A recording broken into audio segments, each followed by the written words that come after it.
it's harder than it looks. There's a lot more that goes into it than just going out there and talking, you know? I mean, that is what she does. She goes out there and talks, but that's part of the problem, is that it feels separate from the live crowds. So I think from a performance point of view, I think that it might be beneficial, actually, if when they do promo class, they actually get the wrestlers to cheer and chant and sort of try and disrupt her so that she can practice a bit more, kind of bouncing off that and working with that and making it feel like it's operating in the same reality, rather than just being a performance that everyone's there just, you know, booing and, you know, reacting over the top of. And I mean, to be honest, if she went to the main roster and got the kind of heat that Charlotte got, I don't know that she would find a way of just barreling through that. That promo would come off even worse if she had the heat. She hasn't got the heat that Charlotte's got, but if she had the heat that Charlotte had, Izzi would really struggle even more. So I don't know about giving flowers for that. I just think it's a different problem that Izzi has got to the one that you mentioned there for Charlotte. So yeah, interesting. No, I thought she did better this week. I actually liked the beginning of it. I thought the beginning of her promo was very good, and then she seemed to slip back into that old habit of just blah blah blah blah blah blah blah blah blah blah blah blah blah blah. Kind of felt like she did a bit of interacting. She allowed it all to breathe.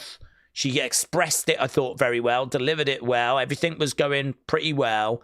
And then it just seemed to fall back into that monotonous, I've done what I had to do, interact with the crowd. Now I'm going to just deliver the rest of this. And but some green shoots there of improvement, definitely. Okay, awesome. Thanks a lot for joining us. Appreciate it as always. I'm going to go and work on Unseen, and I will see you guys next time.